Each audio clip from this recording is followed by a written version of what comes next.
Selamat pagi adik-adikku sekalian, semoga hari ini selalu dalam keadaan sehat. Saya atas nama Merly Sindromla Putri, mahasiswa STK IPPI Makassar, akan menyampaikan materi pembelajaran kita pada saat ini. Sebelum kita memulai proses belajar mengajar kita, terlebih dahulu kita berdoa sesuai dengan agama dan keyakinan kita masing-masing. Berdoa dimulai.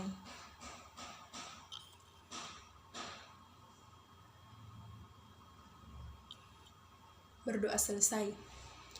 Ya adik-adik, sebelum kita lanjut, terlebih dahulu saya persilahkan kepada sekretarisnya untuk mencatat teman-temannya yang hadir pada saat ini. Ya, adik-adikku sekalian, materi pembelajaran kita pada saat ini yaitu tentang lapisan bumi dan bencana. Adapun kompetensi dasar yaitu yang pertama, menjelaskan lapisan bumi, gempa bumi, dan tindakan pengurangan risiko sebelum, pada saat, dan pasca bencana alam terjadi. Yang kedua yaitu mengomunikasikan upaya pengurangan risiko dan dampak bencana alam serta tindakan penyelamatan diri pada saat terjadi bencana. Ya, selanjutnya tujuan pembelajaran kita yang akan kita capai setelah kita mempelajari materi ini yaitu yang pertama, siswa dapat memahami lapisan-lapisan penyusun bumi. Yang kedua, siswa dapat menguraikan fenomena terjadinya gunung berapi. Yang ketiga, siswa dapat mendeskripsikan terjadinya gempa bumi. Yang keempat, siswa dapat menguraikan perbedaan antara gempa tektonik dan gempa vulkanik. Yang kelima, siswa dapat menguraikan fenomena terjadinya tsunami. Dan yang keenam, siswa dapat mendeskripsikan cara tanggap bencana. Ya, itu adalah tujuan pembelajaran kita pada saat ini. Selanjutnya kita masuk ke dalam materi. Baiklah adik-adik sekalian, kita memulai materi pembelajaran kita hari ini. Nah, adik-adik sekalian, pernahkah adik-adik mengamati telur rebus? Nah, apabila telur rebus ini kita belah, maka telur itu akan terdiri dari berbagai lapisan ya, mulai dari cangkang atau kulit telur, kemudian lapisan putih telur, dan sampai ke dalam kuning telur. Ya, sama halnya adik-adik sekalian dengan bawang merah. Apabila kita membelah bawang merah, maka bawang merah tersebut akan tersusun dari berbagai lapisan-lapisan umbi bawang merah tersebut. Nah, sama halnya dengan bumi yang kita tempati.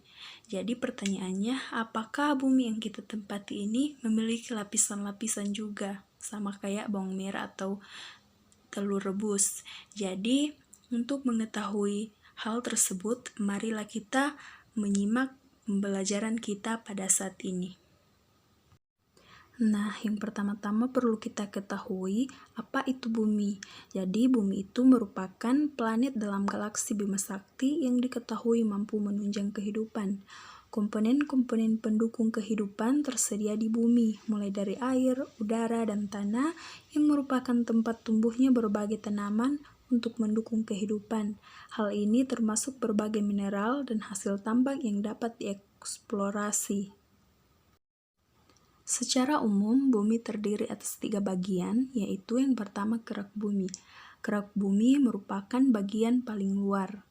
Yang kedua yaitu mantel bumi. Mantel bumi merupakan lapisan yang terletak di bawah lapisan kerak bumi. Yang ketiga yaitu inti bumi. Inti bumi adalah lapisan bumi yang terletak paling dalam di bawah mantel bumi yang merupakan pusat bumi. Inti bumi ini memiliki 2 bagian yaitu inti bumi bagian luar dan inti bumi bagian dalam. Nah, adik-adik sekalian, apabila bumi ini diiris-iris, maka akan tampak seperti pada gambar ini. Berikut lapisan penyusun bumi. Adik-adik sekalian, lapisan penyusun bumi yang pertama yaitu atmosfer. Atmosfer ini merupakan lapisan uap yang menyelimuti bumi. Atmosfer bumi terdiri atas campuran dari gas, serta sedikit cairan dan padatan yang menyelimuti bumi, mulai dari permukaan bumi hingga keluar angkasa. Jadi lapisan atmosfer ini ada 2 bagian, yaitu bagian bawah dan bagian atas. Bagian bawah ini terdiri dari troposfer dan stratosfer. Sedangkan bagian atas terdiri dari mesosfer, termosfer, dan eksosfer. Nah, adik-adik sekalian, lapisan atmosfer ini dapat kita lihat pada gambar. Lapisan penyusun bumi yang kedua yaitu litosfer. Litosfer berasal dari bahasa Yunani yakni litos, batuan, dan sphera, lapisan. Jadi litosfer ini adalah lapisan batuan yang ada di bumi. Dalam pengertian ini, litosfer diartikan sebagai seluruh bagian padat bumi termasuk intinya.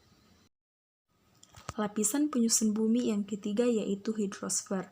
Hidrosfer ini berasal dari kata hidros yang berarti air dan sphera yang berarti selimut.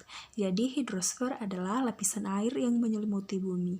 Hidrosfer tidak hanya meliputi perairan yang luas saja seperti laut dan samudra, tetapi meliputi air di danau, sungai, air di tanah, dan uap air yang ada di udara.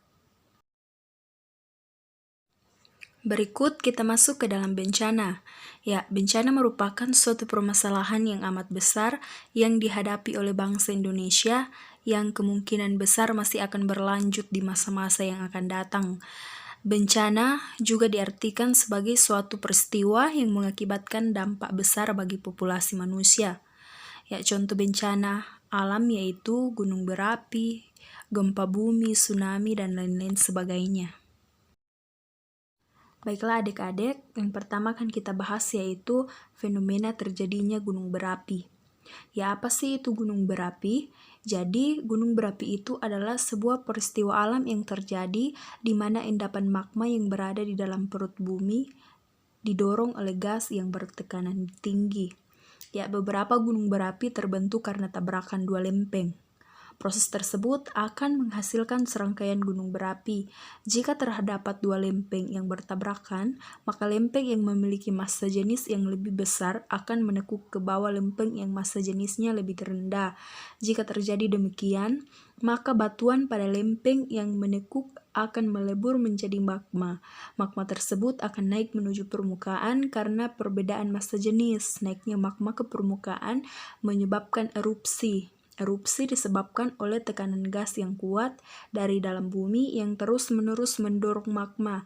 Dengan demikian, magma akan terus naik menuju ke permukaan. Magma dan material lainnya dimuntahkan melalui kawah gunung api. Energi yang tersimpan tersebut dilepaskan dalam bentuk ledakan dan semburan yang kuat saat erupsi. Dan ini adalah fenomena terjadinya gunung berapi. Tindakan siaga bencana gunung berapi yang pertama, mengungsi. Ikuti himbauan mengungsi, jangan berdiam di tempat berbahaya. Ikuti rute evakuasi yang ditentukan, jangan lewati lembah yang dilalui aliran sungai. Yang kedua, barang bawaan. Sebelum mengungsi, matikanlah air, gas, dan listrik. Bawalah bekal makanan yang ada di rumah. Yang ketiga, berlindung. Jika berada di luar ruangan, carilah tempat berlindung dari semburan gunung berapi. Jika di dalam ruangan, tetaplah di dalam ruangan. Waspada aliran lahar jika berada di dekat sungai. Yang keempat, siaga diri. Lindungi diri dari hujan abu vulkanik dan kerikil dengan memakai baju panjang, celana panjang, masker, kacamata, dan topi. Ya, adik-adik sekalian, bencana yang berikut yaitu gempa bumi. Jadi bagaimana terjadinya gempa bumi? Jadi gempa bumi ini adalah energi yang mengakibatkan terjadinya getaran yang merambat melalui material bumi ketika lempeng bumi bergerak atau patah. Ya, ketika lempeng patah menjadi dua, maka masing-masing bagian bergerak menjauh. Daerah lempeng yang patah ini dinamakan patahan atau sesar. Jadi sesar ini adik-adik dibedakan menjadi beberapa jenis, bergantung pada sebuah gaya bekerja pada lempeng. Ya, adik-adik sekalian, ilmu yang mempelajari tentang gempa bumi adalah seismologi. Sedangkan ilmuwan yang mengkaji gempa bumi ini disebut ahli seismologi. Alat yang digunakan untuk mencatat data gelombang seismik adalah seismograf, ya. Ingat ya adik-adik, setiap istilah-istilah ini seismologi, ahli seismologi, dan seismograf. Ya, Proses terjadinya gempa bumi dapat kita lihat pada gambar ini ya adik-adik sekalian. Jadi dapat kita lihat bahwa lempeng samudra dan lempeng benua ini bertabrakan dan patah, sehingga menyebabkan terjadinya sumber gempa bumi. Ya adik-adik sekalian, dapat kita lihat dari gambar ini bahwa ini merupakan dampak dari terjadinya gempa bumi, di mana bangunan ini menjadi roboh dan rusak. Ya adik-adik, ada beberapa cara yang dapat kita lakukan sebelum bencana gempa bumi terjadi.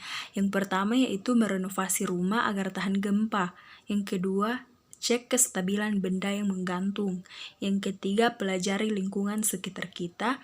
Yang keempat, meletakkan benda berat dan mudah pecah di bagian bawah. Dan yang kelima, selalu sedia P3K, senter dan makanan sebagai persediaan darurat. Berikut adik-adik tindakan kita saat gempa bumi terjadi. Yang pertama yaitu ketika dalam ruangan cari perlindungan dari reruntuhan. Misalnya kita di bawah meja. Yang kedua yaitu ketika di luar ruangan, tetaplah di luar ruangan dan menjauh dari bangunan atau benda lain yang berpotensi runtuh. Yang ketiga, jika dalam kendaraan keluar dan cari tempat terbuka. Yang keempat, menjauh dari pantai karena berpotensi tsunami. Yang kelima, jika di pegunungan menjauh dari daerah yang rawan longsor. Selanjutnya yaitu tindakan tanggap setelah gempa bumi terjadi. Yang pertama yaitu keluar ruangan dengan teratur. Yang kedua, perhatikan lingkungan sekitar, apakah terjadi kebakaran, gas bocor, atau korsleting listrik. Yang ketiga, jangan berjalan di daerah gempa karena ada kemungkinan reruntuhan menimpamu. Yang keempat, jangan memasuki rumah yang telah terkena gempa. Yang kelima, mengisi angket dari instansi terkait. Yang keenam, mengikuti informasi terkait gempa yang terjadi. Dan yang terakhir yaitu selalu berdoa kepada Tuhan Yang Maha Esa. Jadi ini adalah intinya, yaitu kita harus selalu mendekatkan diri kepada Tuhan supaya kita diberi kekuatan dan ketabahan dalam menghadapi bencana. Bagian berikut yaitu perbedaan gempa tektonik dan gempa vulkanik. Jadi perbedaan gempa tektonik dan gempa vulkanik yaitu kalau gempa tektonik terjadi karena adanya pergerakan magma di dalam gunung berapi. Sedangkan gempa vulkanik terjadi karena pergesekan lempeng bumi yang menyebabkan adanya tekanan gas. Ya, bencana yang ketiga yaitu tsunami. Jadi bagaimana fenomena terjadinya tsunami? Ya, jadi tsunami itu adalah gelombang air laut yang mengalir ratusan kilometer ke segala arah dari epicentrum. Tsunami ini terjadi ketika gempa terjadi di dasar laut dan gerakan lempeng mendorong air laut ke atas yang menimbulkan gelombang yang besar dan kuat. Gelombang air laut mengalir ratusan kilometer ke segala arah dari epicentrum dan disebut tsunami. Jadi pusat gelombang tsunami ini adalah epicentrum yang berada di laut jauh dari pantai. Ketinggian gelombang tsunami di tengah lautan sekitar 1 meter. Namun gelombang tersebut dapat merambat dengan kecepatan 500 sampai 1000 km per jam. Jadi ketika mendekati pantai, kecepatan tsunami menurun hingga 30 km per jam. Tinggi tsunami di dekat pantai meningkat hingga puluhan meter. Jadi sebelum tsunami sampai ke pantai, air laut di pantai surut seketika. Jadi hal ini merupakan pertanda bahaya akan terjadi gelombang apabila air pantai surut seketika. Ya, adik-adik sekalian, ini adalah gambar dari proses terjadinya tsunami. Dapat kita lihat di bagian pertama yaitu titik gempa pada bagian lempeng bumi. Yang kedua, terjadi patahan yang menyebabkan dasar laut naik dan mendorong volume air ke atas. Yang ketiga, gelombang dari bawah laut bergerak dengan kecepatan tinggi. Yang keempat, air laut terhisap dari bibir pantai. Dan yang kelima, gulungan gelombang yang bergerak menuju pantai sehingga terjadilah tsunami, yaitu ketika gelombang air laut ini mengalir ratusan kilometer ke segala arah dari epicentrum. Ya. Berikut cara tanggap terhadap bencana tsunami. Ketika terjadi tsunami, hal yang pertama kita lakukan, jika kita berada di sekitar pantai dan terasa ada guncangan gempa bumi, air laut dekat pantai surut secara tiba-tiba, segeralah lari menuju ke tempat yang tinggi dan sambil memberitahukan kepada teman-teman yang lain. Yang kedua, jika sedang berada di dalam perahu atau kapal di tengah laut, serta mendengar berita dari pantai telah terjadi tsunami, jangan mendekat ke pantai, arahkan perahu ke laut. Jika gelombang pertama telah datang dan surut kembali, jangan segera turun ke daerah yang rendah. Biasanya gelombang berikutnya akan menerjang. Jika gelombang telah benar-benar mereda, lakukan pertolongan pertama pada korban. Baiklah adik-adik sekalian, karena materi kita telah selesai, selanjutnya kita masuk ke dalam diskusi kelompok. Adapun yang akan kita diskusikan yaitu yang pertama, mencari dan menemukan informasi tentang Indonesia terletak di sabuk api, sehingga sebagian besar wilayah rentan terhadap gunung berapi, gempa bumi, dan tsunami.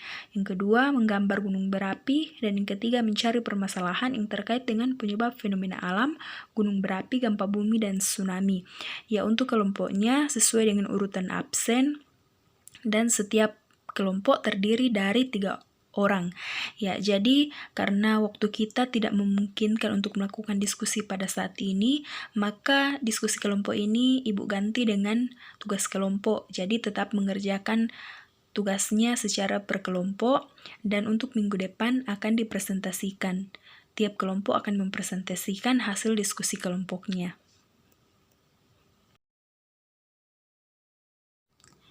Ya, adik-adik sekalian, jadi kesimpulan dari materi kita pada saat ini yaitu lapisan penyusun bumi adalah atmosfer, litosfer, dan hidrosfer. Sedangkan bagian-bagian bumi adalah kerak bumi, mantel bumi, dan inti bumi. Ya, selanjutnya bencana. Bencana itu adalah suatu peristiwa alam yang menyebabkan kerusakan bagi alam dan makhluk hidup. Contoh bencana alam yaitu gunung berapi, gempa bumi, tsunami, dan lain-lain sebagainya. Baiklah adik-adik, karena materi pembelajaran kita hari ini telah selesai, Ibu mengucapkan terima kasih kepada adik-adik sekalian yang telah berpartisipasi dalam mengikuti proses pembelajaran kita hari ini. Semoga dapat menambah ilmu adik-adik sekalian. Jadi, minggu depan kita akan kembali bertemu dengan materi pemeriksaan sifat. Jadi, Ibu harap adik-adik bisa mencari buku-buku referensi baik dari internet maupun dari buku-buku cetak agar lebih memudahkan kita untuk memahami materi kita pada minggu yang akan datang. Oke adik-adik sekalian, Ibu berpesan untuk kita semua untuk tetap menjaga kesehatan, rajin mencuci tangan, memakai masker, dan menjaga jarak agar kita tetap dalam keadaan sehat. Oke adik-adik sekalian, sampai jumpa minggu depan dan terima kasih.